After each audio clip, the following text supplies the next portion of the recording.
avant de plonger dans cette histoire incroyable, pensez à vous abonner à la chaîne et à activer la cloche. Ici, chaque récit a quelque chose à dire, et vous ne voudrez pas en manquer un seul. La nuit s'abattait lentement sur Richmond, enveloppant la ville d'un silence trompeur. Les rues semblaient calmes, presque paisibles, mais sous cette tranquillité apparente se cachaient des regards méfiants, des jugements silencieux, et des décisions prises trop vite.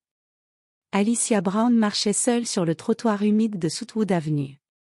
Son manteau sombre collait légèrement à sa peau à cause de la pluie fine qui tombait depuis 1 heure. Elle venait de terminer un service de 12 heures à l'hôpital St. Mary's Medical Center. Des heures passées à sauver des vies, à rassurer des familles, à tenir la main de patients qui n'avaient parfois plus que cela pour se raccrocher à la vie. Elle était fatiguée, mais digne. Comme toujours. Alicia ne remarqua pas tout de suite la voiture de police qui la suivait à distance. Les phares restaient allumés, trop longtemps, trop proches. Une habitude qu'elle connaissait bien. Dans ce quartier, être une femme noire seule la nuit suffisait parfois à attirer l'attention. À l'intérieur du véhicule, l'officier Derek Wilson, 32 ans, mâchait nerveusement un chewing-gum. Policier depuis 6 ans, il se considérait comme efficace, direct, et surtout convaincu qu'il savait reconnaître une menace au premier regard. Ce soir-là, il était tendu.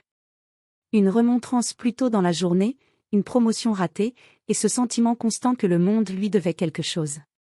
Elle marche vite, marmonna-t-il pour lui-même. Trop vite. Il activa les gyrophares. Le bleu et le rouge déchirèrent l'obscurité. Alicia s'arrêta net.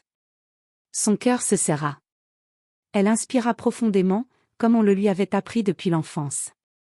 Reste calme. Ne fais aucun geste brusque. Parle doucement. Oui, monsieur l'agent, demanda-t-elle en se retournant lentement.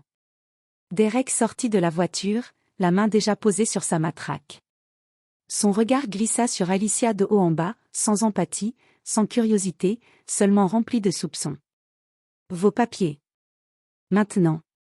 Bien sûr, répondit-elle en fouillant calmement dans son sac. Plus vite. Cria-t-il. Quand Alicia sortit son portefeuille, ses mains tremblaient légèrement. Pas de culpabilité. De peur. Une peur ancienne, héritée, transmise de génération en génération. Derek interpréta ce tremblement comme une menace. Qu'est-ce que vous cachez?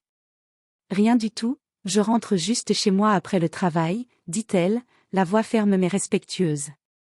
Il ne l'écoutait déjà plus. Un geste brusque. Une accusation sans preuve. Une colère mal dirigée. Derek attrapa Alicia par le bras.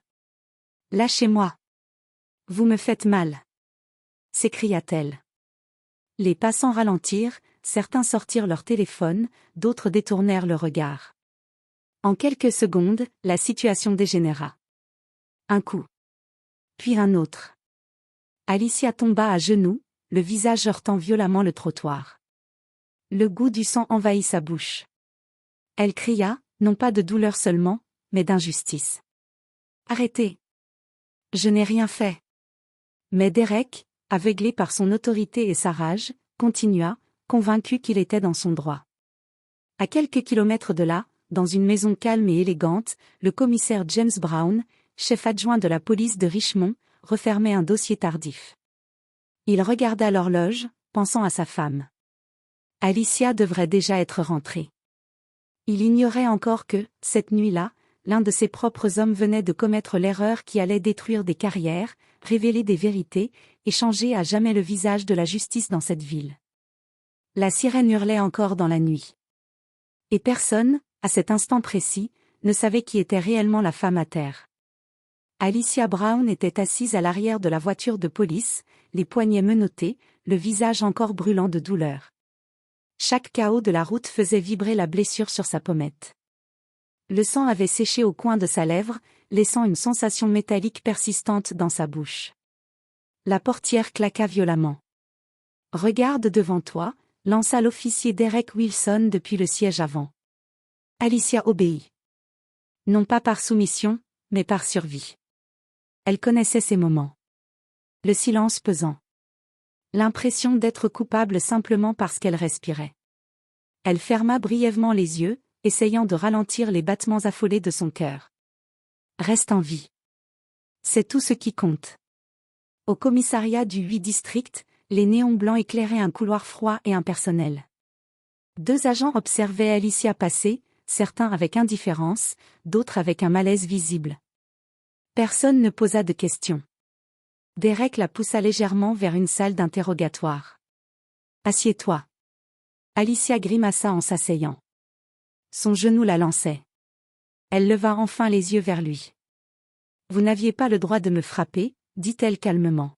« Tu résistes à une arrestation, tu assumes, » répondit-il sans la regarder. Il commença à remplir un rapport, tapant bruyamment sur le clavier. « Non. Alicia Brown. Profession ? Infirmière. » Il marqua une pause, puis ricana légèrement. « Bien sûr. » Ce rire, discret mais chargé de mépris, fut plus douloureux que les coups. « Je veux appeler mon mari, » dit-elle après quelques secondes. Plus tard. Derek sortit de la pièce en claquant la porte. Alicia resta seule. Le silence était total, seulement troublé par le bourdonnement des néons. Elle inspira profondément, tentant de rassembler ses pensées. Elle pensa à son mari, James. À son regard rassurant. À la façon dont il lui disait toujours. Même quand il te regarde de travers, marche droite. Elle n'avait jamais utilisé son nom comme une arme. Jamais. Même maintenant. Mais cette fois, quelque chose était différent.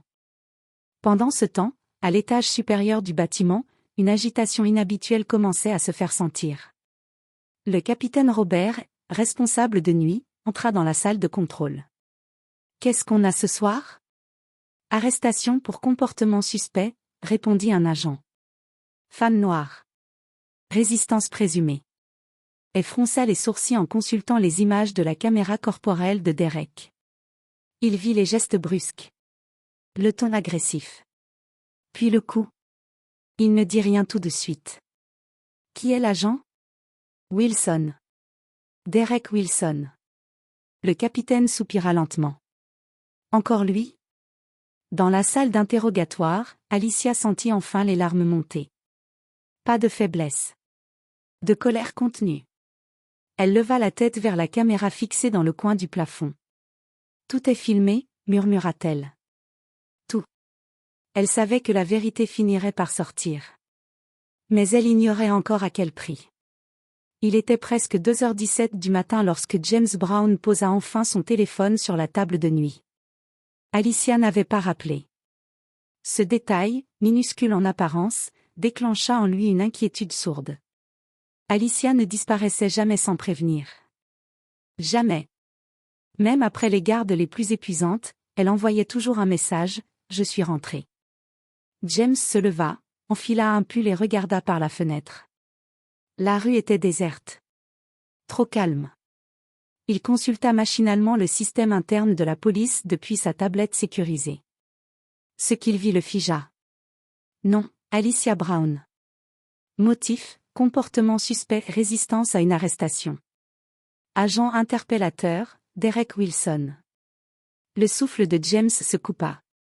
Il relut. 1 fois. 2 fois. 3 fois. Non, murmura-t-il. Son premier réflexe fut de décrocher son téléphone. Son second fut de se retenir. Pas encore. Pas comme ça. Il connaissait la mécanique interne. Il savait que chaque geste comptait. Il enfila son manteau. « Je viens », dit-il à voix basse, comme si Alicia pouvait l'entendre. Au commissariat, l'atmosphère avait changé. Ce n'était pas encore le chaos, mais quelque chose flottait dans l'air. Une tension invisible. Une nervosité inhabituelle. Dans la salle des rapports, Derek Wilson racontait sa version des faits à un collègue. Elle était agitée. Elle a refusé d'obtempérer. « J'ai fait ce que j'avais à faire. »« T'as vu son visage ?» demanda l'autre agent. Elle s'est débattue. Il haussa les épaules, comme pour clore le sujet. Mais derrière la vitre teintée, le capitaine continuait de visionner les images. Encore. Et encore. Il vit Alicia lever lentement les mains. Il entendit sa voix calme. Puis le premier geste violent. Elle ferma les yeux. Bon sang, Wilson. Il prit son téléphone et appela le bureau du commandant de district. On a un problème, dit-il simplement. Dans la salle de détention, Alicia était maintenant assise sur un banc métallique. Une infirmière de garde venait de nettoyer sommairement son visage. Vous devriez voir un médecin, dit-elle à voix basse. Je suis infirmière, répondit Alicia avec un sourire amer. Je sais reconnaître une commotion. L'infirmière hésita. Ils savent qui vous êtes? Alicia secoua la tête. Pas encore. Elle regarda la porte fermée. Elle sentait que quelque chose se préparait. Les voix dans le couloir. Les pas plus rapides. Les regards furtifs. Puis la porte s'ouvrit. Un silence brutal s'abattit. James Brown entra dans la pièce. Son regard croisa celui d'Alicia. Il ne cria pas. Il ne courut pas vers elle. Il resta immobile une seconde. Juste une. Assez longtemps pour voir les marques sur son visage. Assez longtemps pour comprendre. Retirer ses menottes. Maintenant. Sa voix était calme. Trop calme. Les agents se figèrent. Monsieur, tenta l'un d'eux. Je suis le commissaire adjoint James Brown. Et cette femme est mon épouse. Le temps sembla s'arrêter. Quelqu'un laissa tomber un stylo. Un autre détourna le regard. James s'approcha d'Alicia, posa doucement sa main sur son épaule.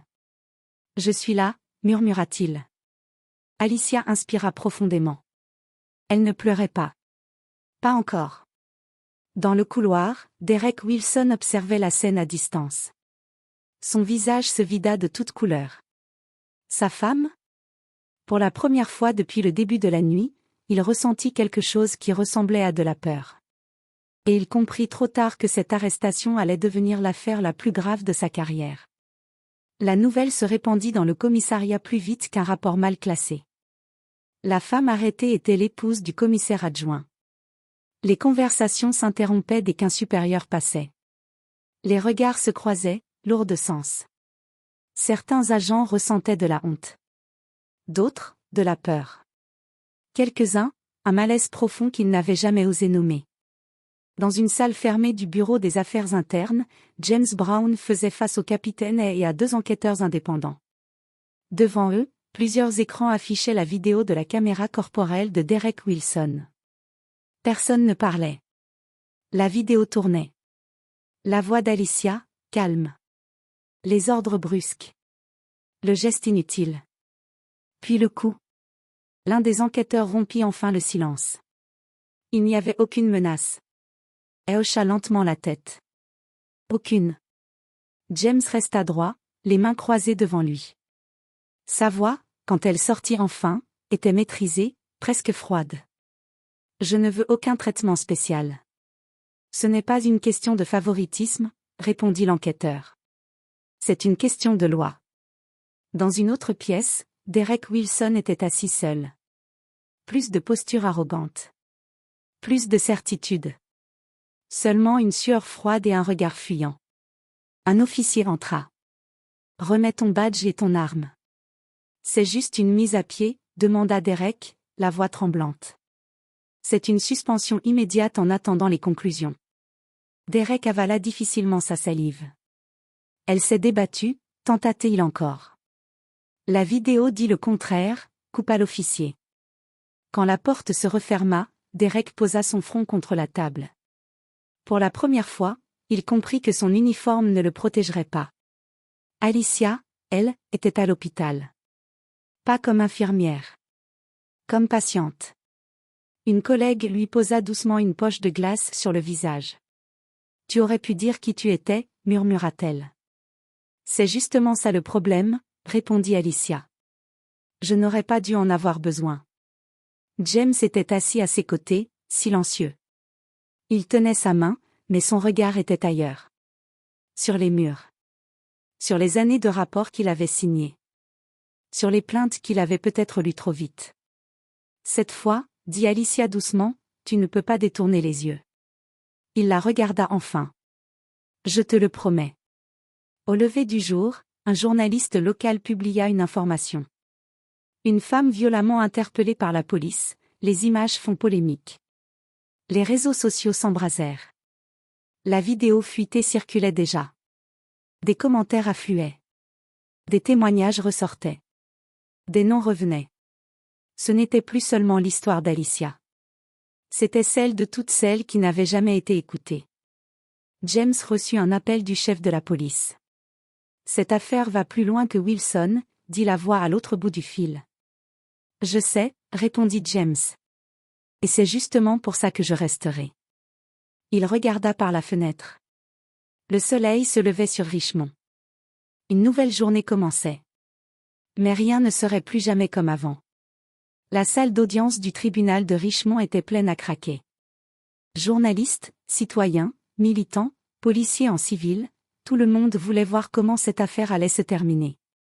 Sur les bancs du public, des visages tendus, des regards pleins d'attente et de colère. Derek Wilson entra par une porte latérale. Sans uniforme. Sans insigne. Sans assurance. Il semblait plus petit que dans les vidéos. Plus humain aussi. Et surtout, vulnérable. Face à lui, Alicia Brown avançait lentement, le visage encore marqué mais le regard droit. Elle ne cherchait ni vengeance ni pitié. Seulement la vérité. James Brown était assis derrière elle, non pas comme commissaire adjoint, mais comme mari. Pour la première fois depuis le début de l'affaire, il n'avait aucun contrôle sur l'issue. Le juge frappa de son marteau. La cour est ouverte. Les images furent projetées à nouveau. Cette fois, en silence total. Chaque geste, chaque mot, chaque seconde semblait plus lourde que la précédente. L'avocate de la défense tenta de parler de stress, de pression, d'erreur humaine. Une erreur, répliqua l'avocate d'Alicia, c'est confondre une adresse. Pas frapper une femme sans menace. Un murmure parcourut la salle. Puis Alicia fut appelée à la barre. Elle inspira profondément. Je n'ai pas crié. Je n'ai pas résisté. J'ai obéi. Et pourtant, j'ai été traitée comme si ma vie ne valait rien. Elle marqua une pause. Je suis la femme du commissaire adjoint. Mais cette nuit-là, j'étais juste une femme noire. Et c'est ça qui fait peur. Le silence qui suivit fut plus puissant que n'importe quel cri. Quelques semaines plus tard, la décision tomba. Derek Wilson fut reconnu coupable de violences aggravées et d'abus d'autorité. Radié de la police. Condamné. Mais l'histoire ne s'arrêta pas là. Une enquête fédérale fut ouverte sur le 8 districts. Des formations obligatoires furent imposées. Des procédures changées. Des carrières réévaluées. James Brown remit officiellement sa démission quelques mois plus tard. Pour reconstruire, il faut parfois s'écarter, déclara-t-il devant la presse. Alicia, elle, retourna travailler à l'hôpital. Pas comme une victime. Comme une survivante. Un soir, en rentrant chez elle, elle s'arrêta un instant sur Southwood Avenue. Le même trottoir. La même lumière. Mais elle ne ressentait plus la même peur. Ils ont essayé de me faire taire, murmura-t-elle. Ils ont échoué. James lui prit la main. Cette histoire ne changea pas tout. Mais elle changea assez. Et parfois, c'est ainsi que commence une justice plus humaine.